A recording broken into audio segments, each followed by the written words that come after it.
And welcome to the fourth and final part of this circuit race competition featuring the Rapid Launch in Loop playset. I really gotta say, I am astounded by how this set has turned out so far.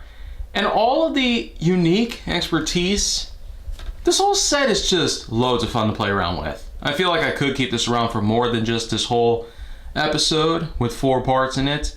But I guess for the most part what we have here is, well, a good chunk of models left here to complete. So let's just see how the rest of them do. Okay, so let's get started here.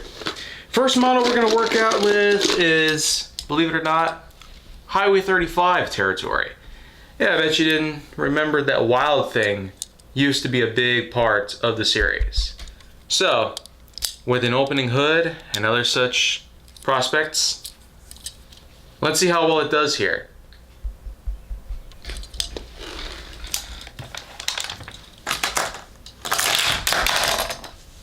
Well, I guess maybe not so good today.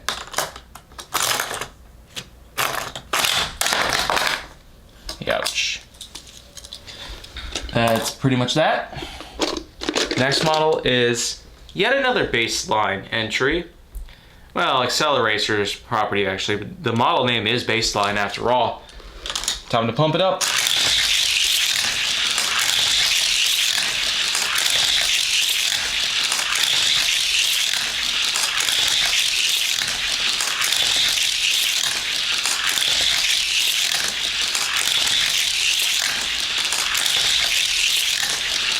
And well, it is entering MVP occupied territory.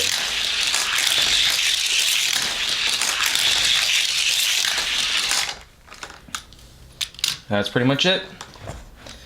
So let's just see how the rest of the models do. Next one we're going to be doing is Repo Duty, which is a towing model. But can it tow a competition like this?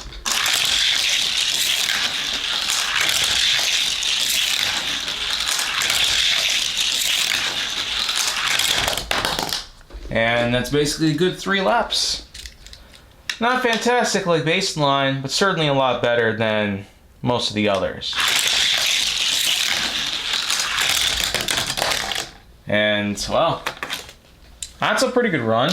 3 laps. Enough to go alongside the 72 Corvette and Geoterra.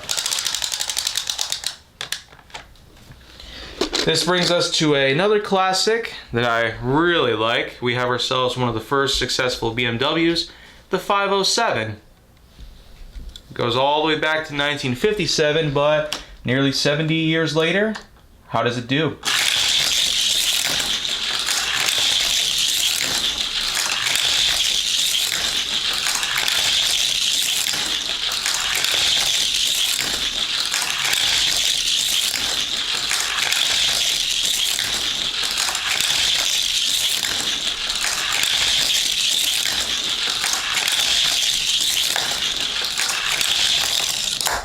Oh, yeah.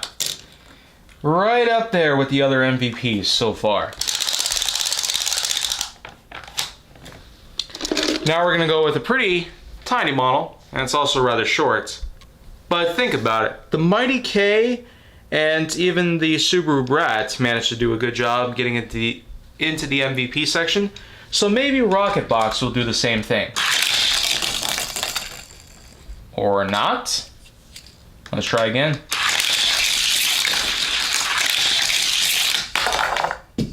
Oh man, right on to the other side of the table.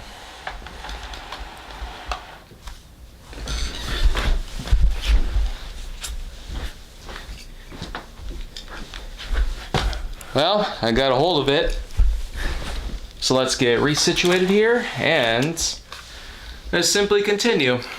Hopefully we don't have that happen again.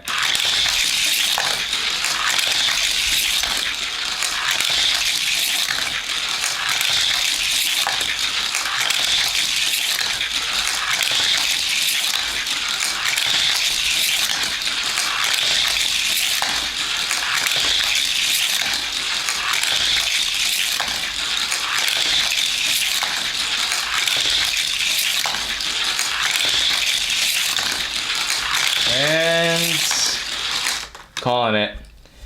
Rocket Box has succeeded. So it's great that we're getting a lot of success here with 60 cars total working with. But with a few more left to contend with, how did the results show? Now we're going to work with the unique tank known as Invader. Yeah, it invades the competition today, but how is it going to succeed in the battle to victory?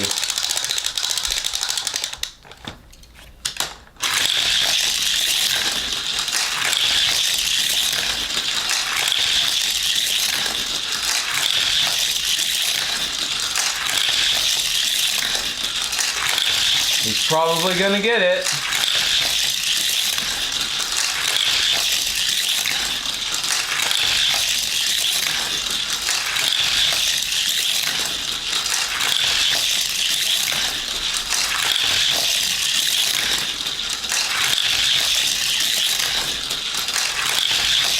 And, well, victory lap. Yeah. That's how we do it. So, Invader gets added to the list of MVPs for today.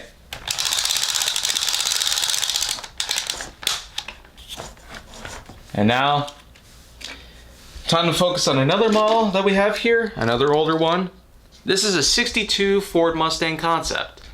And, you know, for a concept model, it sure is one of a kind.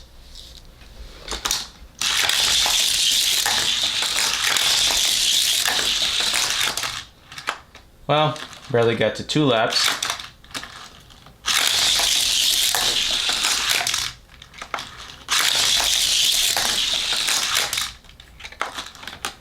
Well, okay. 2 laps it is for you today. Now we're gonna go ahead and put on the 67 Chevelle SS.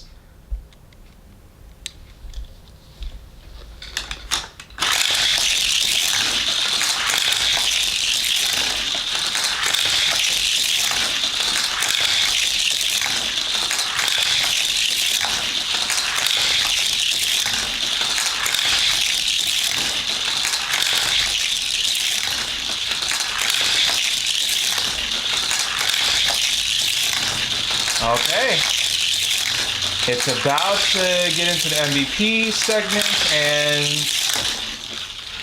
yeah, good enough. So, another MVP section, and we're certainly getting a lot of them here at this point, so I'm more than happy for how it's all turning out, but still. Now here we have a color shifters model that I've had for a pretty long time. Audacious. I'm sure this one might do a decent job, if not great. Let's see if we can get beyond 2 laps. Well, didn't even go 1 lap.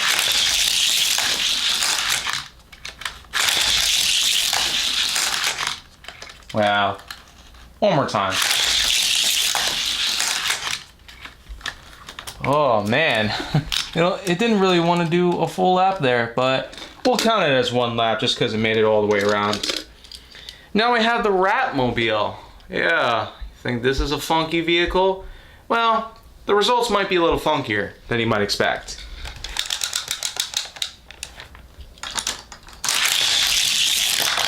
Oh, well, it's like I said, we got ourselves another intersection collision.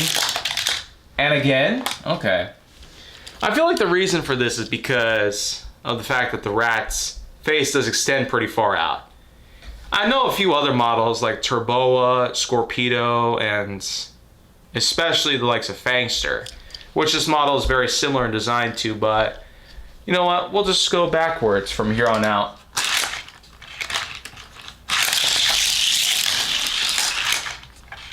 And, well, it at least made 1 lap around, so that's probably good enough for what it is.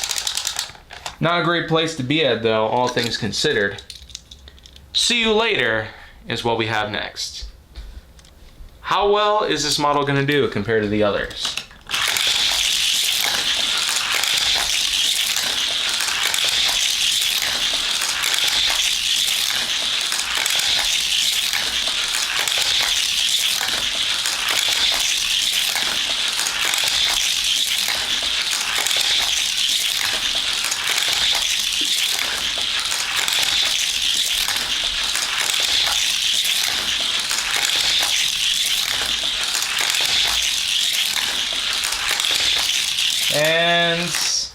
Yeah. Now we know it's good enough to get into the MVP category. And now we're gonna go ahead and do ourselves the GCPD style Ford Fusion. This was exclusive to a Batman pack. And now we're gonna see how it does in today's competition.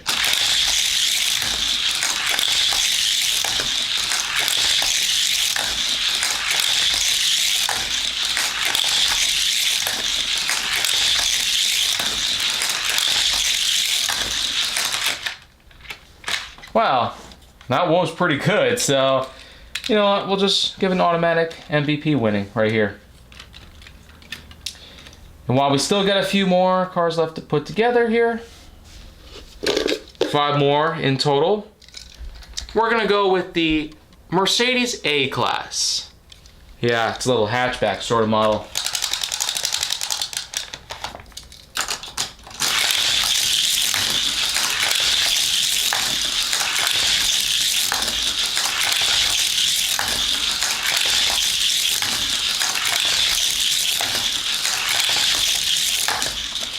Whoa!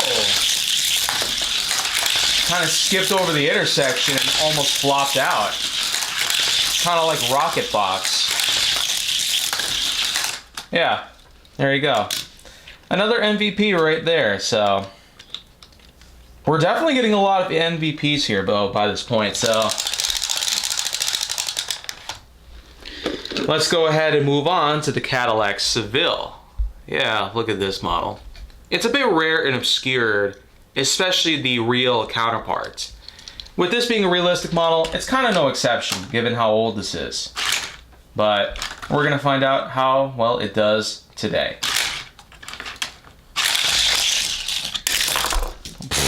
Yeah, didn't even make one full lap. So, I don't know, we probably won't continue with this. I guess we'll do just one more time to make sure. Yep, 0 laps for you. My apologies. Here we have another realistic model, the Renault Megane Trophy. Renault is hopefully doing a lot better nowadays. I do want to see more Hot Wheels models from them at some point in the future. Maybe their newer Vision Gran Turismo lineage. Oh, well, okay. Much like Rocket Box, it flung out in the blue section. Barely got to 2 laps.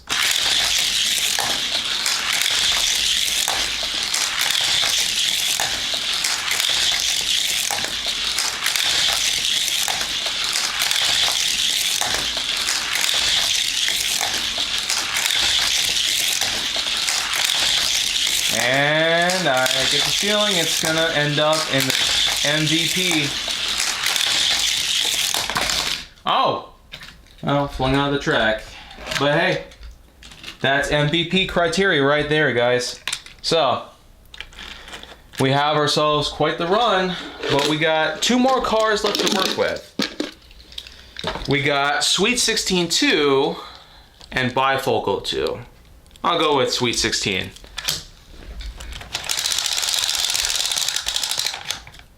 And I know this one's going to do an exceptional job here. It performs like a dream.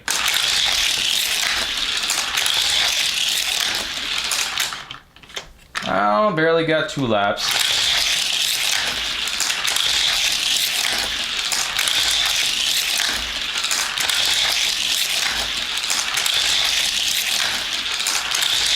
Yep.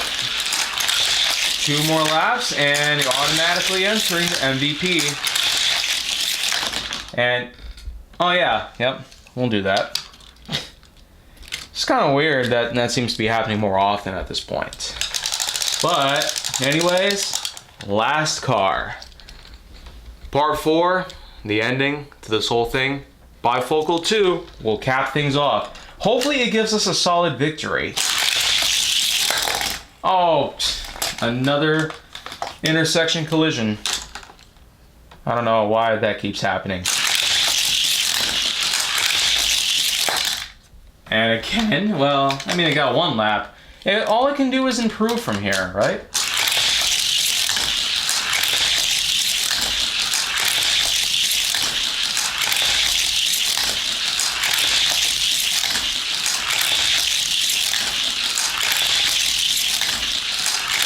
Well,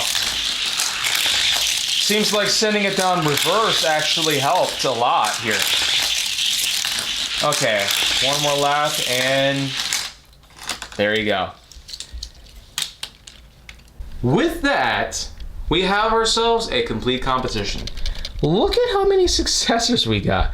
I'm especially proud of the likes of the Jaguar, the Subaru, the Hollinator, Mighty K, and even the Dior and BMW for succeeding in today's competition. Even though this took 4 parts to complete, I'm more than happy about the results it yielded here. Even though some had not done so well, including such models that you might be familiar with, some models have also done a rather good job despite not being MVP material. I'm especially happy about what Geoterra, the 72 Stingray, Drone Duty, Repo Duty, Solar Reflex, and the T-Rex Hauler have managed to accomplish here. So I'm sure I'll keep this layout around for a while. This particular track set does deserve a little more attention for what it is, but maybe we'll do a bit more with it some other time. Until then, I will see you guys later in HWH.